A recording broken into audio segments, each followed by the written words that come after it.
Have you ever been asked to do something meant to remind you of your failures, only to find it awakening a fire you thought was long extinguished? My name is Audrey, and at 28, I thought I'd buried my identity as a piano prodigy beneath years of disappointment and my mother's unrelenting expectations. Growing up, I was the shadow to my sister Cassandra's golden glow. Her perfection in grades, looks, and charm outshone my singular talent at the piano. Our mother Judith, a woman whose own musical dreams were cut short, saw me as her second chance, while Cassandra was her pride. Now, as Cassandra's wedding plans consume our family, my mother's cold smile delivers a command disguised as a request. I'm to play background music at the cocktail hour, a role designed to keep me small. Little does she know, this demand will unravel everything she's tried to control. The keys of my hidden digital piano, tucked under coats in my closet, hum with possibility as I sit in my quiet apartment, fingers twitching with a mix of dread and defiance. This isn't just about music, it's about reclaiming a piece of myself I thought was lost forever. If you've ever been underestimated by someone who should lift you up, stick around, this story's for you. The weight of that moment at the family dinner still lingers, a sharp sting in my chest as I recall my mother's voice, crisp and final, announcing my role at Cassandra's wedding. I'm 28 now, living 30 minutes from my parents in a city apartment, working as an accountant, a practical, steady job that's as far from the piano as I could get. My childhood was different, consumed by music, by the black and white keys that both defined and confined me. I first touched a piano at 4, my small fingers finding their place as if guided by instinct. By 6, I was playing complex pieces, my mother's eyes gleaming with a fervor that felt more like ambition than love. Audrey has the gift, she'd boast at church, at school, at every family gathering, her words less about me and more about the legacy she craved. My sister Cassandra, 3 years older, was the family's shining star. Beautiful, sociable, class president, volleyball captain, always perfect. I was the odd one, the girl who only had the piano, while Cassandra had everything else. Our mother, Judith, had been a decent pianist in her youth, but marriage and motherhood ended her dreams. When she saw my talent, it was like a spark reignited in her. But it burned me instead. Practice was 4 hours daily, no exceptions, not weekends, not holidays. While other kids ran outside, I sat on a hard bench, Judith hovering with a timer and a wooden ruler, tapping my wrists when my posture faltered. "Why can't you be more like Cassandra?" she'd say, her voice sharp with disappointment. Cassandra smiled perfectly, presented herself flawlessly, never needed reminders.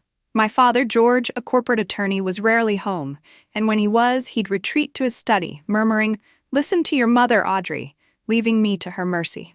The family dinner where the wedding music was decided was a spectacle of Judith's control. Cassandra's engagement to Richard, a wealthy heir, had sent our mother into a frenzy of planning. 300 guests, a string quartet, a minor European royal on the guest list. I sat quietly, invisible as always, until Judith turned to me with that smile, the one that never reached her eyes. "Audrey will play piano during cocktail hour," she said, not asking but declaring. The table went silent. I felt my face flush, the old humiliation rising like bile. "I haven't played in years," I protested, but she waved it away. "It's just background music, nothing complicated." The words cut deep. Background, insignificant, forgettable.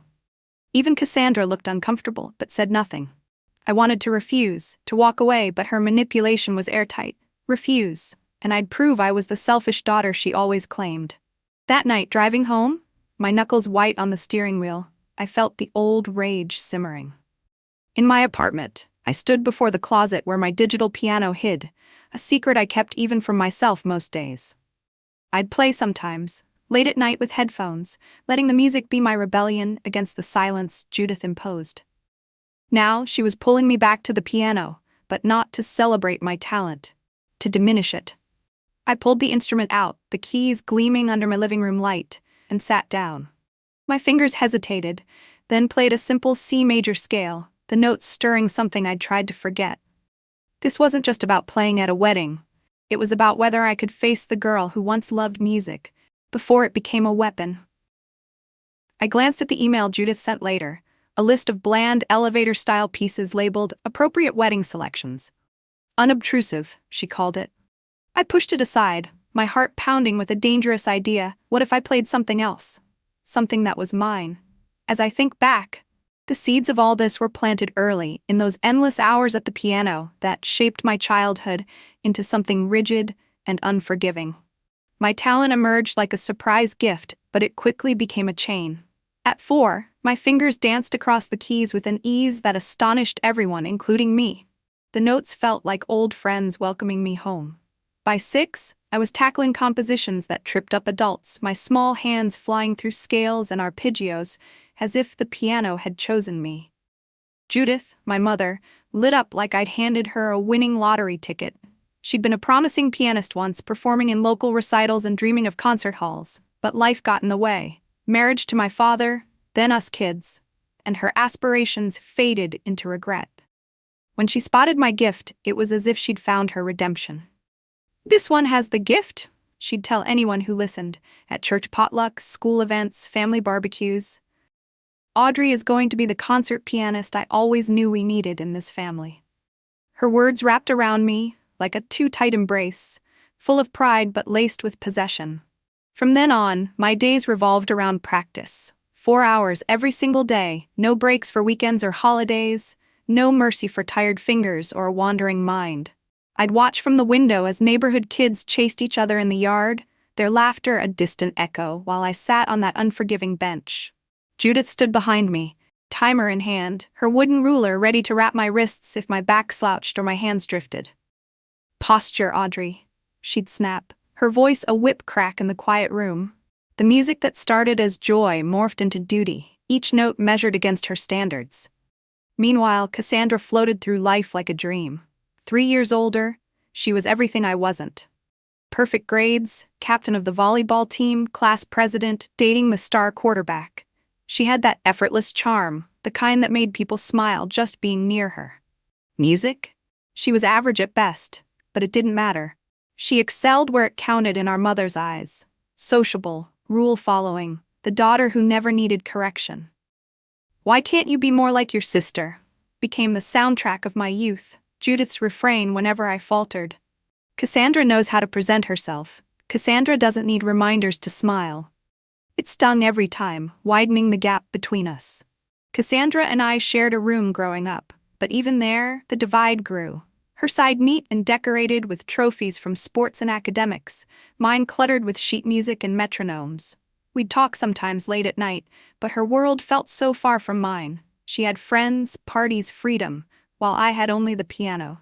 Our father George was a ghost in these battles, a busy attorney always traveling. He'd come home exhausted, furrow his brow at Judith's methods, but ultimately defer. "Listen to your mother," he'd say softly before disappearing into his study, leaving me to wonder why he never stepped in. His absence felt like approval, reinforcing Judith's control. As the years passed, the pressure built like a storm cloud. By 10, Judith had me competing in local recitals, her eyes hungry for victories that validated her sacrifices. The money for lessons, the hours driving me to teachers, the social events she skipped to oversee my practice. I won often at first, the applause a brief high that masked the exhaustion. But inside, resentment simmered. Once my escape now felt like a cage. Cassandra, sensing the tension, would sometimes defend me in small ways. A sympathetic glance across the dinner table or a whispered, "You're amazing," after a performance. But she was caught in her own role, the golden child who couldn't afford to rock the boat.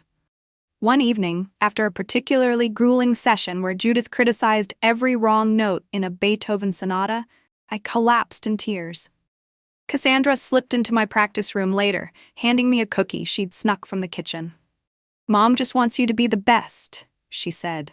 But even then, I saw the uncertainty in her eyes, as if she knew it was more about Judith's dreams than mine.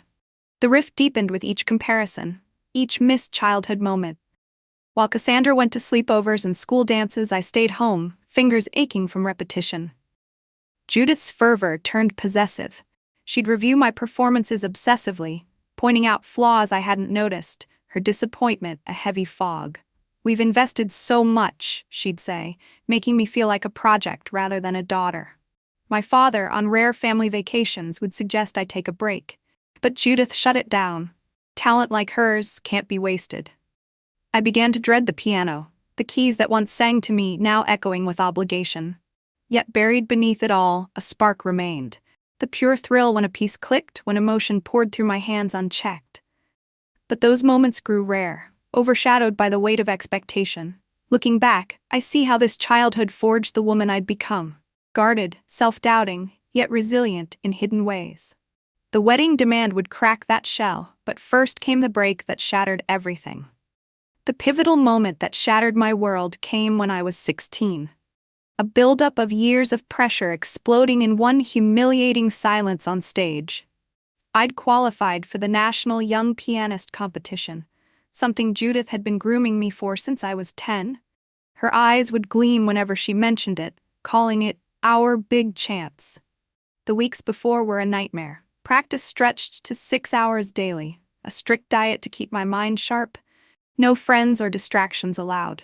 "This is your moment," she'd say, her voice heavy with the weight of her own lost opportunities. "This is what we've sacrificed everything for."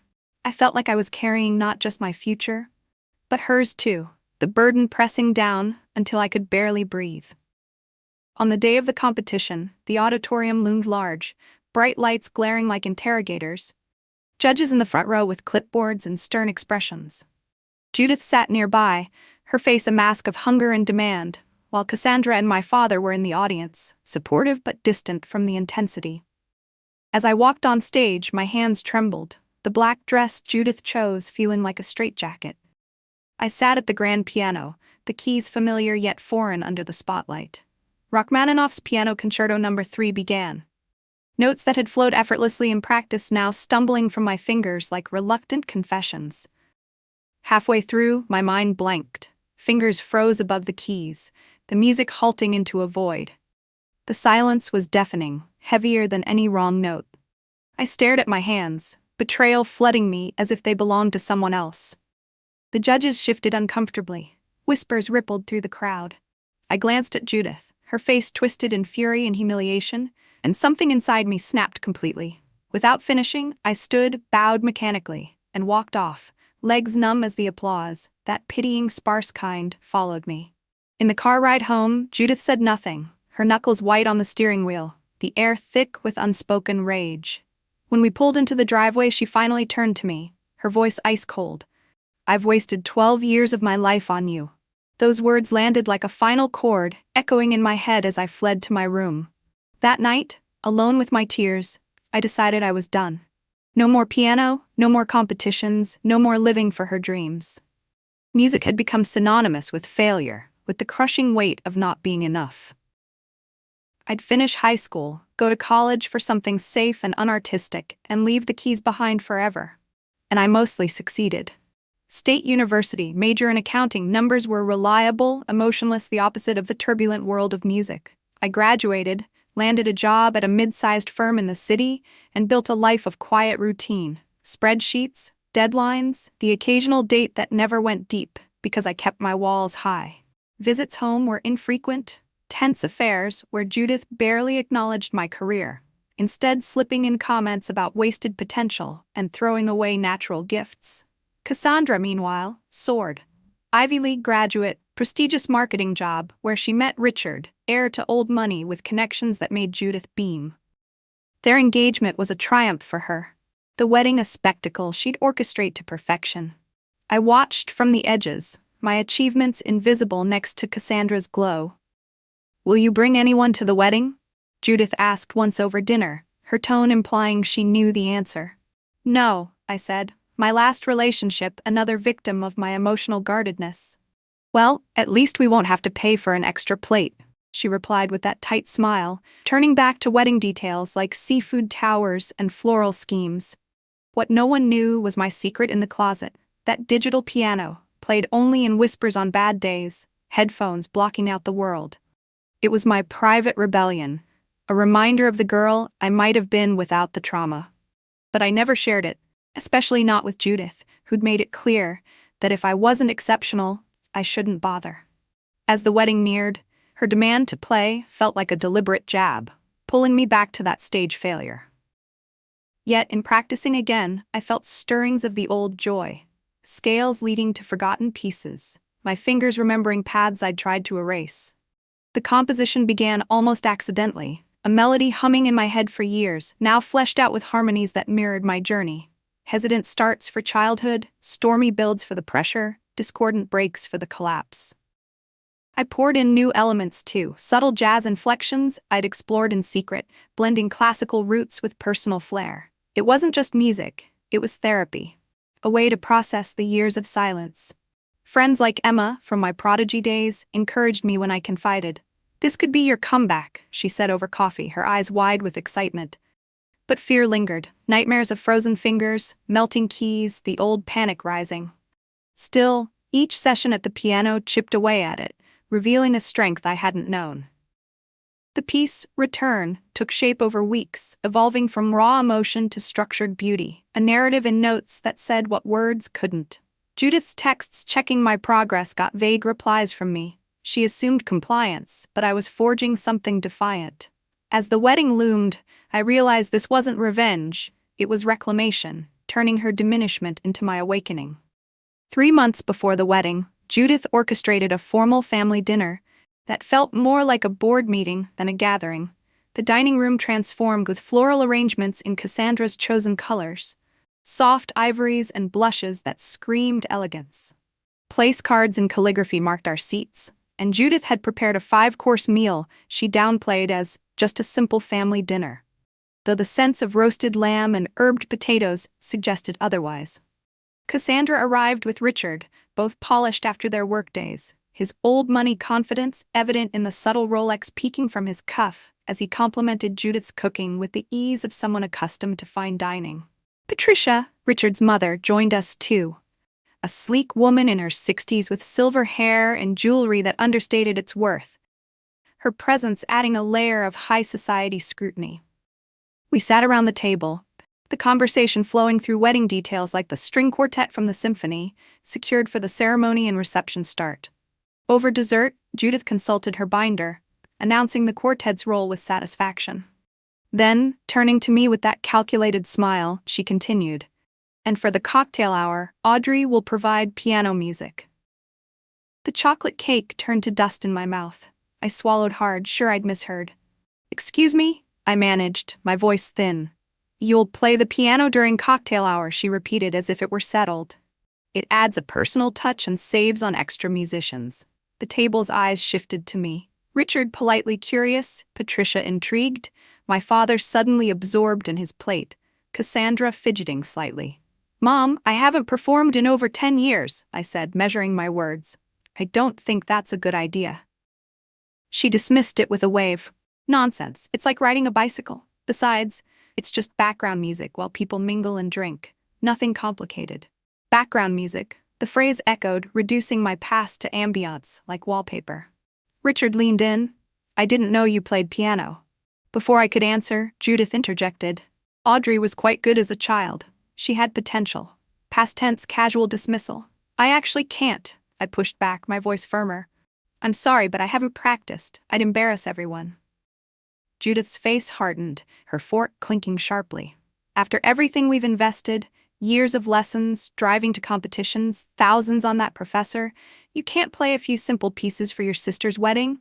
It's the least you could contribute." Silence blanketed the table.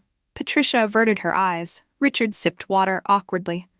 My father finally murmured, "Judith, if Audrey doesn't want to, we shouldn't force her." Cassandra added, "It's fine. We can hire someone else." But Judith pressed on, her voice turning soft and venomous. "No, it's not fine. Everyone contributes. I'm planning, your father's paying a fortune, and all I ask of Audrey is 1 hour, unless she's still too traumatized by that competition failure to help her family." There it was, my shame weaponized, twisted into obligation. To refuse now would confirm her narrative, selfish, broken. I glanced at Cassandra, hoping for alliance, but she studied her ring. My father retreated to his coffee. "Fine," I conceded, hollow. "I'll play." Judith's smile triumphed. "Wonderful. I'll send a list of appropriate pieces. Nothing too showy, just pleasant background." The talk shifted to seating charts, but I sat numb, feeling like that 16-year-old puppet again. After dinner in the hallway, Cassandra caught me. "You don't have to do this," she whispered. Surprised by her concern, I replied, "Yes, I do. You know how she is." She glanced toward the dining room. "I'm sorry she ambushed you. For what it's worth, I remember how amazing you were. You could outplay that quartet." Before I could respond, Judith called her away. Driving home, rage boiled, but so did determination. The next morning, Judith's email arrived. Appropriate wedding selections, bland tunes like simplified pop and watered-down classics. With a note, "Remember, this is Cassandra's day. Keep it tasteful and unobtrusive." Unobtrusive, like me, tucked away. I cycled through anger and resignation, considering excuses like illness, but her satisfaction at my failure stopped me. Instead, I set up the digital piano in my living room, staring at it like a challenge. When I finally played, dread gave way to thrill. Fingers recalled what my mind suppressed. 3 hours passed, from scales to complex works by Chopin and Liszt I'd loved but abandoned. Rusty at first, but the foundation held. New memories surfaced, not just trauma, but joy in mastering passages, emotional surges, and quiet solos. I added fresh twists, improvising bridges with modern rhythms I'd discovered online tutorials for, blending old training with hidden explorations. The approved list felt laughable now. Elevator fodder. Pushing it aside, I dove into pieces that moved me, challenging ones that rebuilt confidence. One session, mid-phrase, an idea struck. What if I ignored her script? Played something showcasing true skill? Terrifying. Exhilarating. I envisioned guests pausing, Judith's control fracturing, Cassandra's unreadable gaze turning to admiration. That night, I composed, the melody from my head expanding with counterpoints reflecting my path. Away from music, back under duress, now reclaiming it. Weeks blurred, work by day, piano by night, until midnight, refining transitions, adding emotional peaks with subtle dissonances for the breakdown, resolving into harmony for rediscovery. Judith's check-in texts got evasive replies. She assumed obedience. I called Emma, confessing my plan. "Bravest or craziest thing ever," she laughed. "But do it. Reclaim what was stolen." "What if I freeze?" I worried. "You're playing for you now," she said. Renewed, I practiced with purpose. This was truth, not perfection. Nightmares came, frozen hands, silent stages, but mornings brought resolve. The piece grew nuanced, integrating youth's classics with maturity's depth. 3 days out, I played it fully, tears streaming, cathartic, a dialogue with my past. A final email from Judith detailed logistics. Cocktail hour 5-6, piano in the terrace corner, dress appropriately, real entertainment at 6:30. Her words stung less. I'd found independence in the music. The night before, I practiced last, printed return, memorized but ready. Packing, calm replaced anxiety. Tomorrow I'd play as myself, a victory untouchable. I arrived at Westbrook Gardens 3 hours before the ceremony. The venue a picture of opulent chaos with florists arranging blooms and caterers setting tables under the watchful eye of Judith's hired staff. The estate sprawled elegantly, manicured lawns leading to a historic mansion and a glass terrace overlooking a serene lake where the reception would unfold. Even early, the air buzzed with anticipation, the scent of fresh-cut flowers mingling with polished wood and distant lake water. Following instructions, I headed to the bridal suite, pausing outside to steady my breath before knocking. Judith answered, already in her champagne-colored mother-of-the-bride dress, hair and makeup flawless, as if she were the star. "Finally," she greeted, glancing at her watch. "You were supposed to be here 20 minutes ago." "The email said 9:30, I corrected. Checking my phone, it was 9:25. She waved it off. "Never mind, you need to see the piano setup. The planner's been useless about music." Inside, Cassandra sat before a mirror, a stylist perfecting her curls. Our eyes met in the reflection. She smiled faintly. "Hey, you made it." "Wouldn't miss it," I replied, feeling unexpected warmth. Despite the distance, she was my sister, and this was her milestone. "Cassandra, don't move," the stylist chided. "These curls are delicate." My sister apologized softly, returning to her pose. Judith grabbed her binder.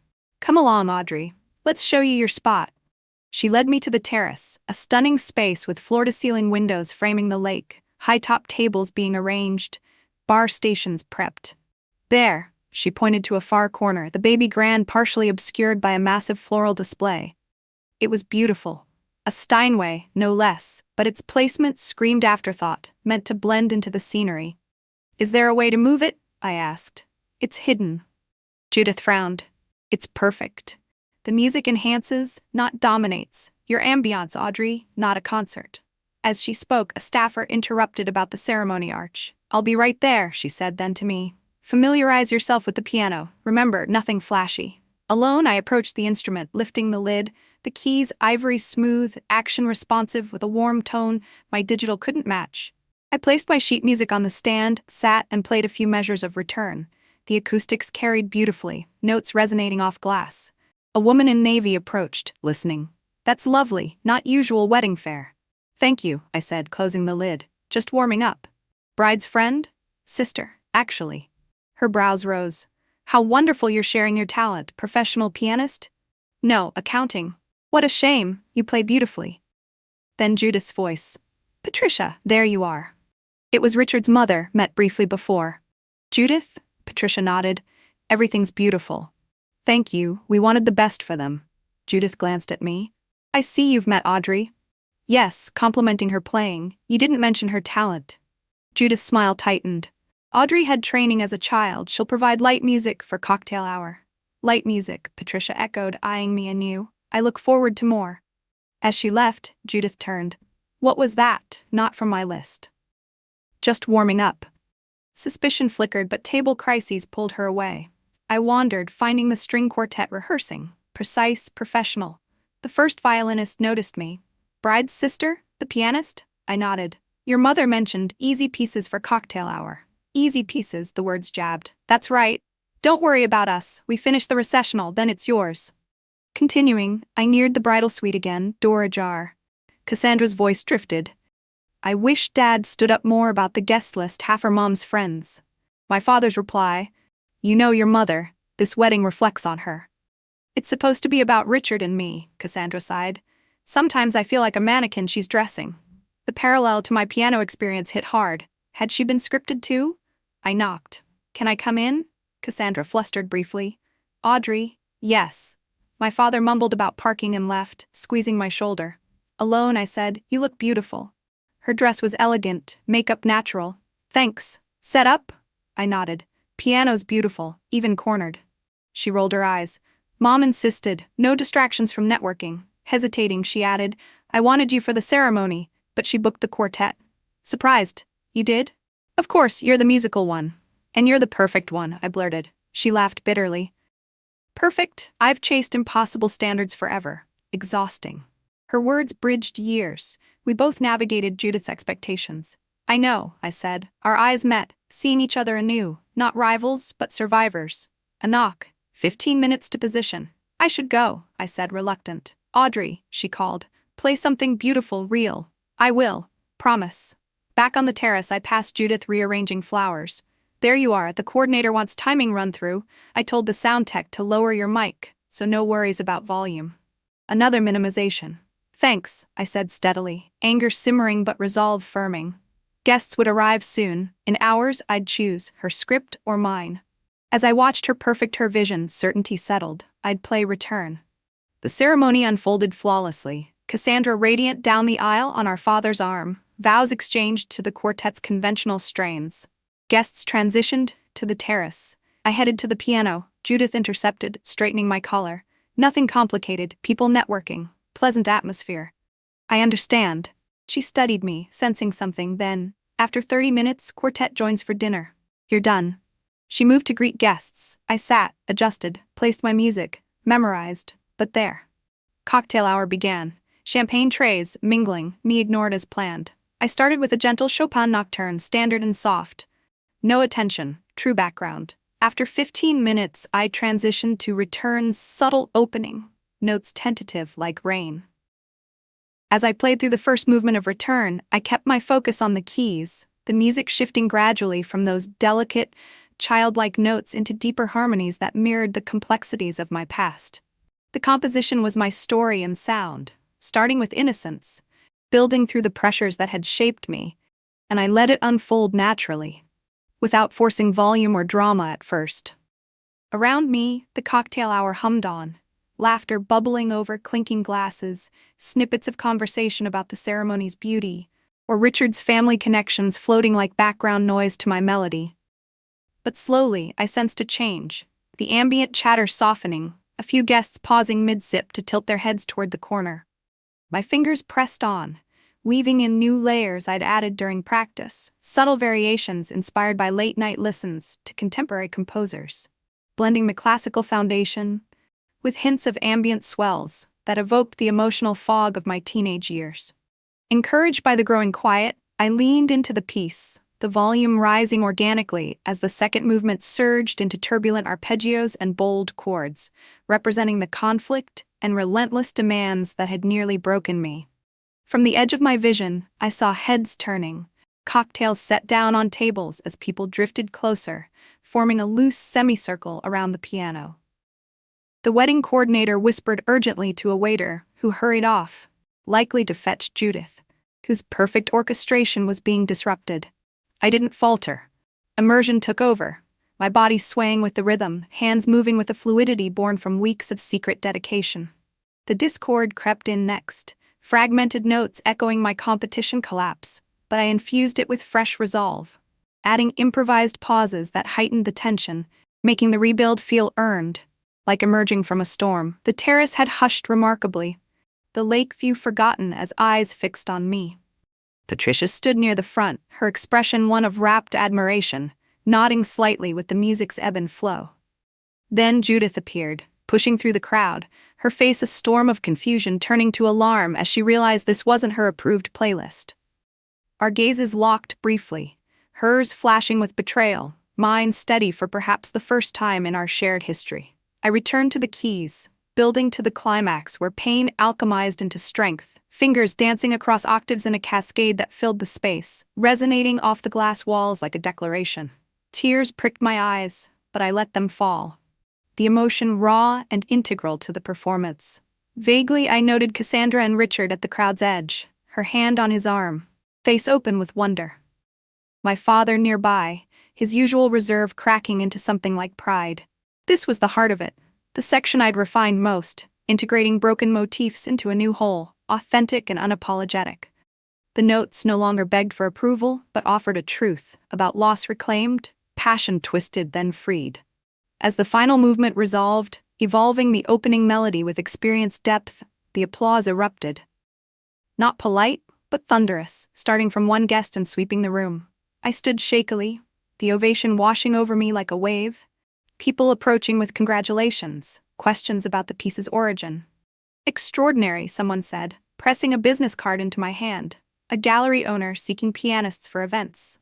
Through the throng, Judith stood rigid by the bar, her smile plastered but shoulders tense, fury simmering beneath as guests gestured toward me enthusiastically. Cassandra broke through first, embracing me tightly, a rare gesture after years of distance. "That was incredible," she whispered. "You stole the show. I'm sorry," I reflexed. "I didn't mean to overshadow your day," she laughed, pulling back. "Kidding? That was the most real moment in this whole event." Squeezing my hands, "What was that? Never heard it." "I wrote it. Return." Her eyes widened. "You composed that? Amazing." Richard joined with Patricia. "Extraordinary," Patricia echoed. Richard mentioned talent, but this... "Thank you," I stammered, still reeling. "Do you have a card? Our arts foundation needs performers for galas." As I explained my accounting life and recent return, Judith approached, smile tight, eyes cold. "Wasn't that lovely? Such a surprise." The coordinator hovered, but Patricia interjected. "I'd love more during dinner. The quartet can wait. This was special." Judith froze. "But the schedule, quartets contracted," Richard suggested smoothly. "Audrey for the salad course?" Cassandra declared. "Wonderful idea. It's my wedding. I'd love my sister playing more."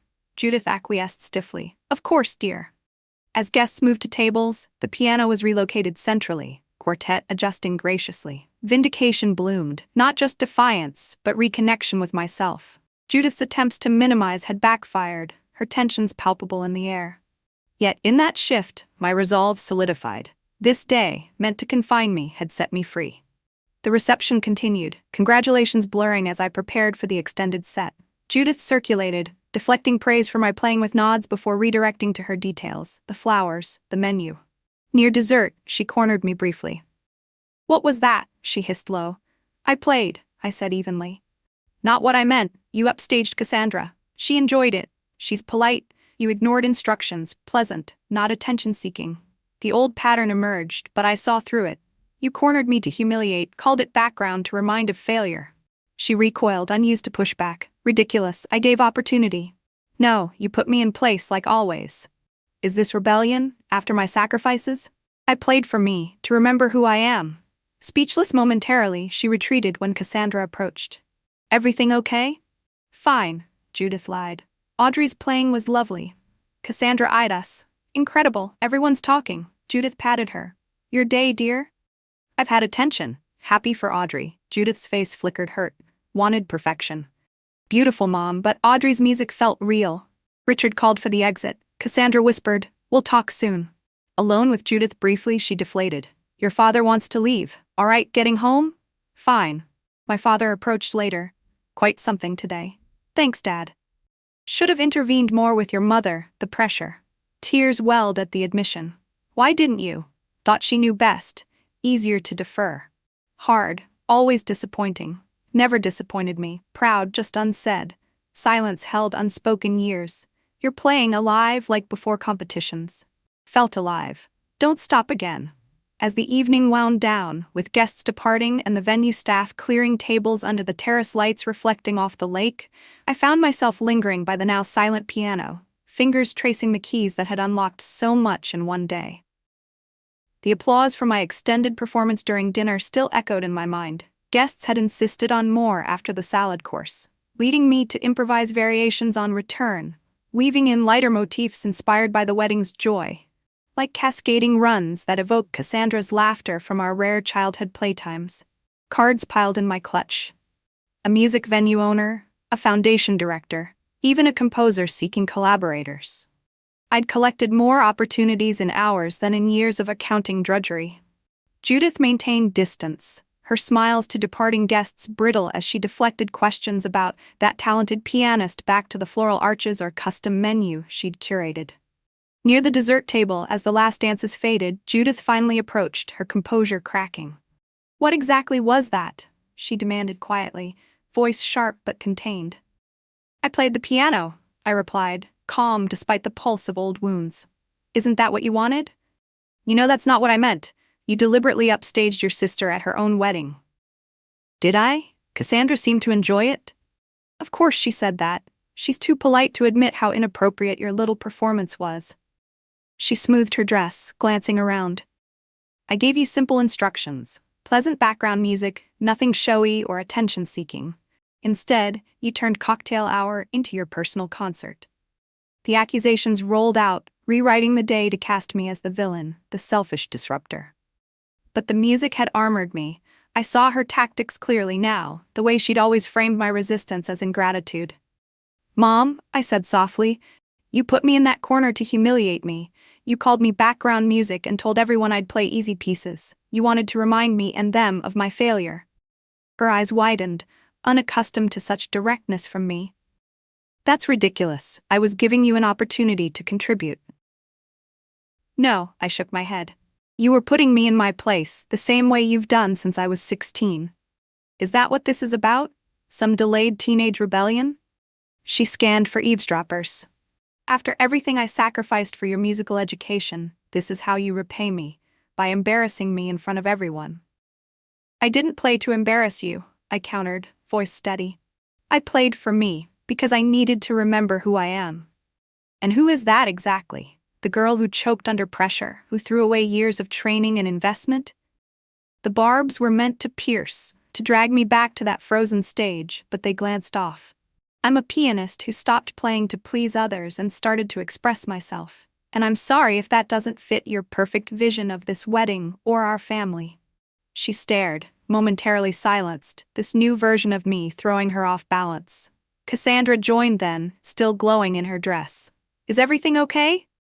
Everything's fine, Judith recovered, forcing warmth. I was just telling Audrey how lovely her playing was.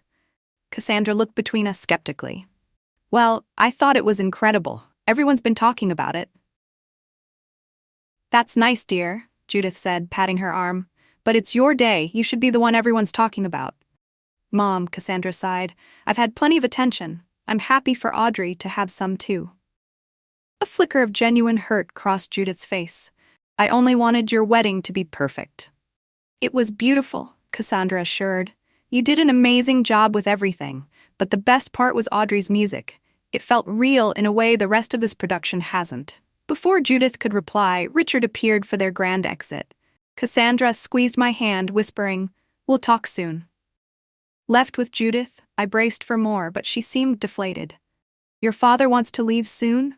Will you be all right getting home?" "I'll be fine." As she walked away, my father approached, having watched from afar. "That was quite something today," he said gently. "Thanks, Dad." He hesitated. "I should have stepped in more over the years, with your mother, with the pressure she put on you." The long overdue words brought tears. "Why didn't you?" He looked toward Judith, directing cleanup. "I told myself she knew best for raising daughters, that her methods were harsh but effective." He sighed. "Truth is, it was easier to go along than challenge her. It was hard, always being the one who disappointed." "You never disappointed me," he said quietly. "I was always proud of you, Audrey. I just never said it enough." We stood in weighted silence, years of unsaid things bridging the gap. "Your playing tonight," he continued. "It reminded me of why you loved music in the first place, before the competitions and pressure. It was alive." "It felt alive," I agreed, for the first time in a long time. "Don't stop again," he urged. "Whatever happens with your mother, your job, don't give it up." As the venue emptied, I sat at the piano one last time, playing soft notes amid the breakdown bustle. A catering staffer approached shyly. "My sister showed me a video of you playing. It made me cry. You wrote it yourself?" I nodded, touched. "Well, thank you. It was beautiful." Her simple words, unburdened by family history, felt like closure. Driving home in the early morning quiet, exhaustion mixed with exhilaration. The confrontation with Judith lingered unresolved, family dynamics too tangled for one night, but a shift had occurred.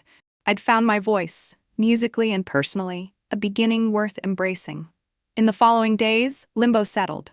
Back at the office, filing reports felt detached, while evenings at the piano pulsed with life, expanding return into new compositions with experimental chords drawn from online inspirations I'd bookmarked. A week later, Cassandra called from Greece. "Still getting messages about your performance. Patricia's your PR agent now." I laughed. "She's emailed twice about the gala." "Do it. You're wasted in accounting." Not that simple, though, I wondered. Mom's processing. Give her time.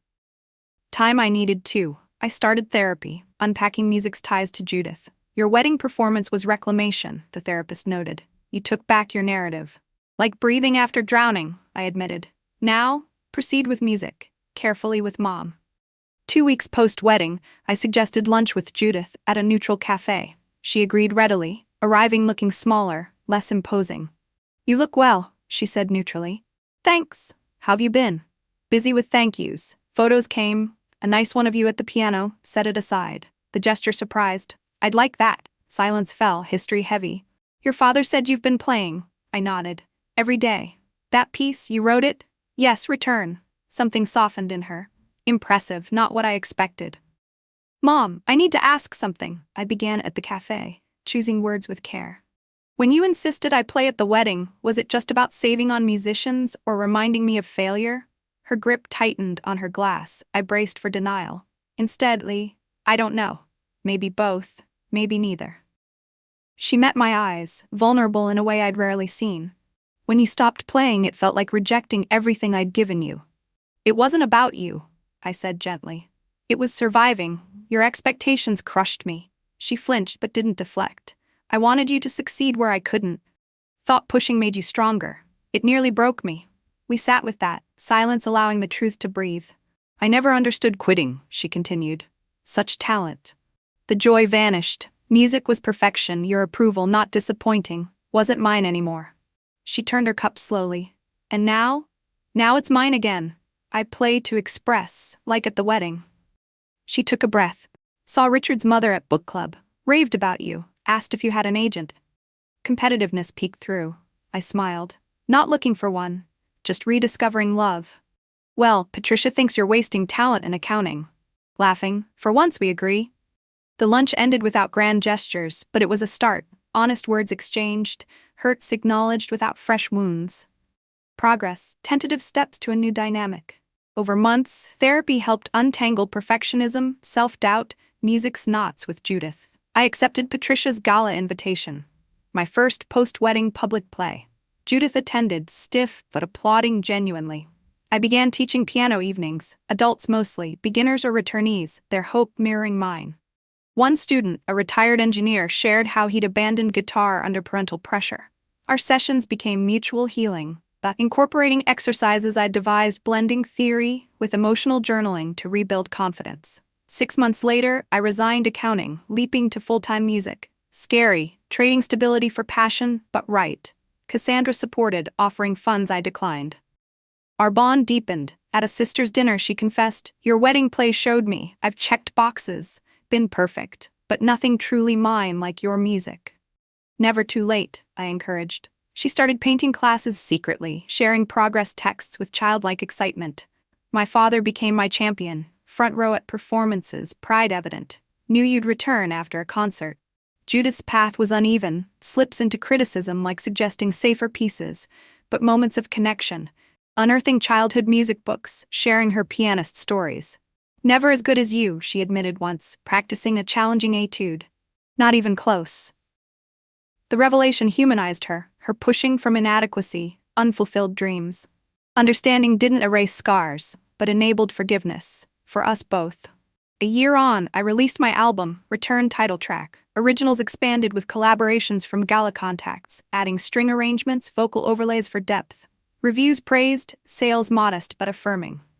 The release concert, I dedicated the finale to family, front row. For those who shaped me, better and worse, teaching the longest journey is back to self. Fingers on keys, no anxiety, just pure flow, emotion to expression, honest, imperfect, alive. Healing isn't erasure, but integration, trauma woven into larger narrative, not final word. Judith forced the wedding play to diminish, instead I found voice. Music meant for background brought center stage, not just there, but in life. Journey ongoing, Judith still complicated, path unclear. But silence broken, melodies mine, played for joy of being heard. Have you had a moment where diminishment catalyzed power reclaim? Share below.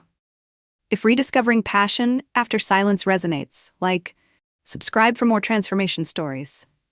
Thanks for listening. Remember, never too late returning to soul's song.